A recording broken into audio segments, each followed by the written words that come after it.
1 menit. Silahkan dimulai dari Anda bicara. Mas Lutfi, salah satu masalah dalam pertanian adalah bagaimana agar partisipasi petani muda milenial ini lebih tinggi lagi. Apa strategi Mas Lutfi untuk membuat generasi muda kita untuk terjun ke pertanian?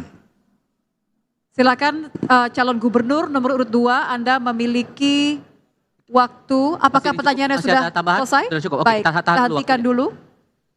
Anda memiliki waktu 3 menit, Bapak, dimulai dari Anda bicara untuk menjawab pertanyaan dari calon gubernur nomor urut 1. Silakan. Baik, terima kasih Pak Andika.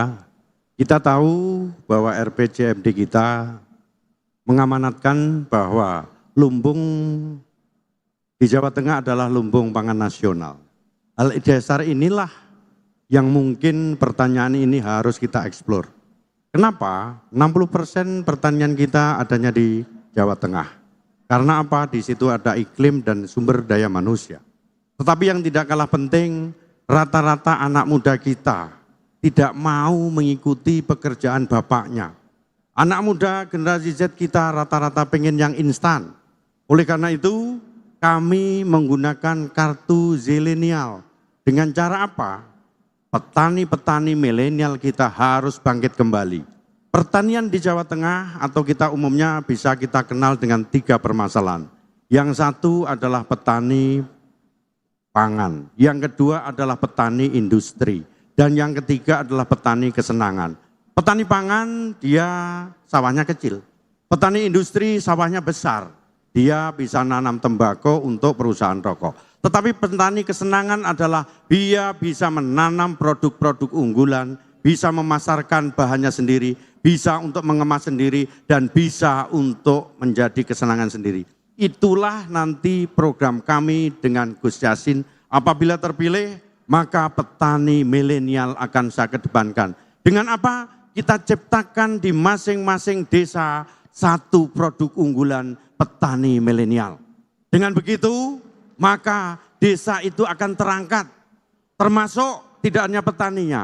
Di tempat kita akan kita ciptakan program namanya 1000 desa wisata. Contoh misalnya, kita punya tahu namanya daerah Sikunir, yaitu desa tertinggi di dunia, yang itu harus dieksplor oleh anak-anak muda kita, dari mulai jalannya, dari mulai infrastrukturnya, dari cara adatnya, dari cara makannya, sehingga turis lokal, domestik maupun luar negeri tahu di sana ada kampung Sikunir, kampung yang tertinggi dunia, tidak usah ke negara lain, di Indonesia kita punya. Itu fungsinya apa? Anak-anak muda kita bekali kartu untuk melakukan workshop, kegiatan bahwa apa di desa kita gitu kan. Termasuk produk unggulan desa. Di masing-masing desa kita mempunyai produk unggulan yang banyak sekali. Contohnya mangga istana dari Pemalang. Contoh misalnya namanya tahu ketek dari Salatiga. Yang itu semua bisa kita lakukan eksplorasi. Diangkatnya adalah dari desa. Matur suwun, Pak. Baik, masih mau dilanjutkan? Cukup? Ditahan waktunya. Kami berikan kesempatan bagi Cagup nomor urut 1 untuk menanggapi jawaban dari Cagup nomor urut 2. Waktunya 2 menit, Bapak. Dimulai dari Anda bicara, silakan. Terima kasih Mas Lutfi. Program-program yang menurut saya sangat bagus. Memang apabila generasi muda ini tidak kita dorong untuk masuk ke pertanian misalnya, ini akan terjadi krisis. Saat ini Jawa Tengah merupakan penghasil padi nomor 2 setelah Jawa Timur. Begitu juga dengan jagungnya, kita nomor 2. Tetapi 53% dari petani kita itu memang mereka yang berusia 45 tahun ke atas. Nah, generasi muda ini memang melihatnya mungkin salah satunya dari efisiensi, kemudian hasil. Tetapi ada di antara mereka yang ternyata juga kreatif selama kita memberikan dorongan. Jadi solusi kami juga antara lain menambahkan solusi dari Mas Lutfi tadi adalah memberikan insentif. Insentif apakah berupa pengurangan pajak, retribusi maupun perizinan kepada usaha-usaha yang kemudian melibatkan generasi milenial di bidang pertanian.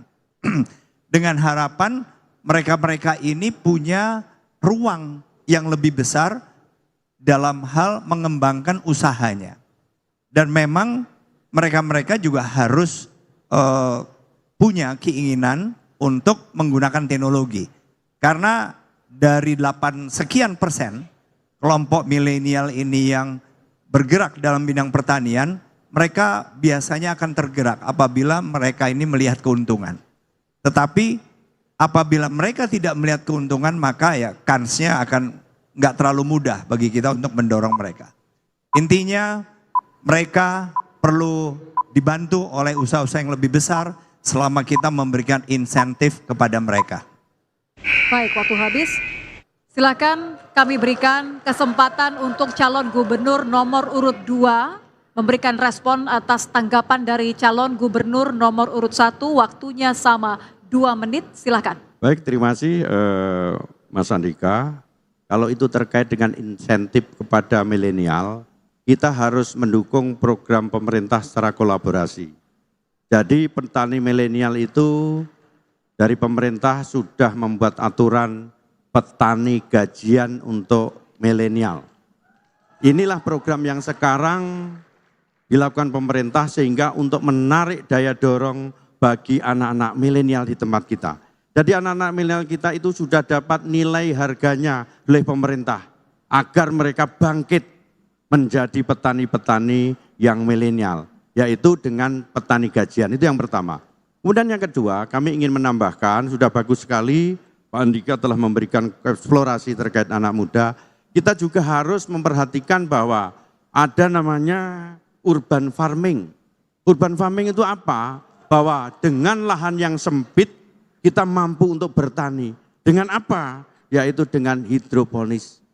Mungkin itu kita lakukan tidak hanya di kampung, di kota pun mampu untuk melaksanakan kegiatan pertanian itu sendiri. Dengan demikian pertanian, lumbung pangan nasional di Jawa Tengah bisa kita laksanakan di desa maupun di kota.